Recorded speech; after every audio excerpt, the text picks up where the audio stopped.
தெய்வத்தின் குரல் 4ஆம் பாகம். குருகுலம் கட்டிகாஸ்தானம் குரு பீட்டத்துக்கும் பொருந்தும். இப்படி சொல்லும்போது பாடம் சொல்லிக் கொடுக்கிற குருவை மட்டும் நினைத்து கொண்டு நான் சொல்லவில்லை. ஜனங்களுக்கெல்லாம் நல்லது செய்வதற்காக, நல்ல வழியை காட்டிக் கொடுப்பதற்காக, இந்த சம்சார வனாந்தரத்திலிருந்து சாக்ஷாத் ஈஸ்வரனிடமே கொண்டு சேர்க்கும் வழியை காட்டுவதற்காக ஏற்படுத்தி வழி வழியாக வந்துள்ள குரு பீட்டங்களில் உட்கார்ந்து கொண்டு குரு பட்டம் கட்டி கொண்டிருக்கிற என் மாதிரியானவர்களையும் நினைத்தே சொல்கிறேன்.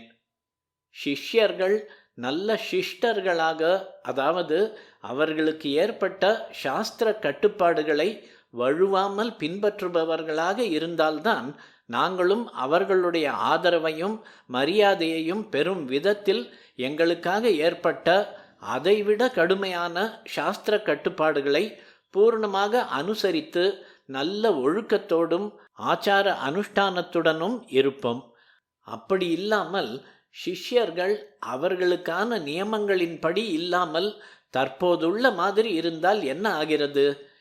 இந்த சிஷ்யர்கள் சந்நியாசியான ஒரு குரு அவனுக்கென்று போட்டிருக்கிற ரூல்களை பின்பற்ற முயல்வதையே பெரிசாக புகழ்கிறார்கள்.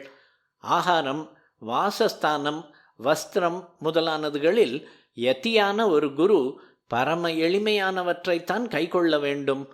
அது அவனுக்கான இம்பெரட்டிவ், கண்டிப்பான விதி.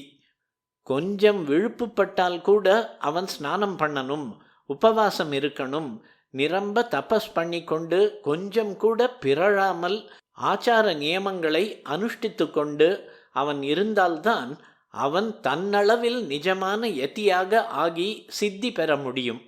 பிறருக்கும் நிஜமாகவே குருவாகி அவர்களை சம்சாரத்திலிருந்து சர்வேஸ்வரனிடம் கொண்டு சேர்க்கும் பாதையில் அழைத்து போக முடியும்.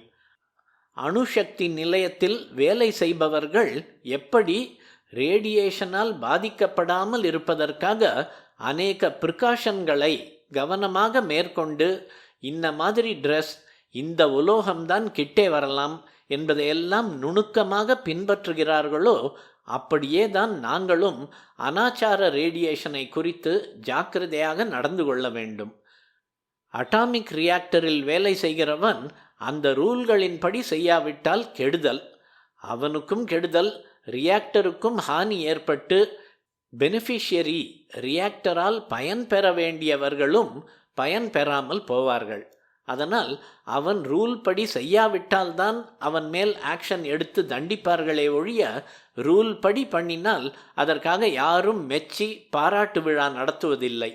இப்படியே நாங்கள் எங்களுக்கான யதி தர்மங்களை கொஞ்சம் விட்டால் கூட அதற்காக எங்களை கண்டிக்க வேண்டுமே தவிர பின்பற்றினால் அதற்காக ஸ்தோத்திரம் செய்ய வேண்டியதில்லை. பூர்ணமாக பின்பற்றுகிறோமா, பின்பற்ற முடியுமா என்றே கவலையாகத்தான் இருக்கிறது.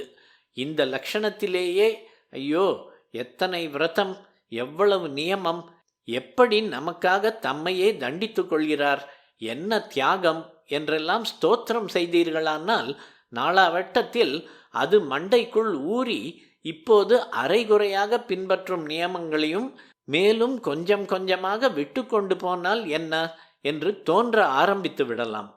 அதோடு மடமும் போச்சு, அதனால் லோகம் பெற வேண்டிய அத்தனை நல்லதும் போச்சு என்றாகிவிடும். சிஷ்யர்களும் அவர்களுக்கான விரத உபவாசங்கள், மற்ற ஆச்சார நெறிகள், அனுஷ்டானங்கள் ஆகியவற்றை பின்பற்றுபவர்களாக இருந்தால் ஆச்சாரியன் அவனுக்கான விதிகளை கண்டிப்புடன் அனுசரிப்பதை இப்படி ஓஹோ என்று புகழ மாட்டார்கள். அதனால் அவனுக்கு தலைக்கனம் ஏறுவது அல்லது அவன் நியமங்களை குறைத்து கொள்வது போன்ற ஆபத்துக்களுக்கும் இடமில்லாமல் போகும். இப்படி பரமசிஷ்டர்களான சில சிஷ்யர்களாவது நமக்கு கிடைக்க வேண்டும். நாமே நியமலோபமாக குறைவாக ஏதாவது பண்ணினால் கூட நம்மையே என்ன சுவாமிகளே இப்படி பண்ணலாமா என்று தட்டி கேட்டு சரிப்படுத்த வேண்டும் என்பதுதான் என் ஆசை.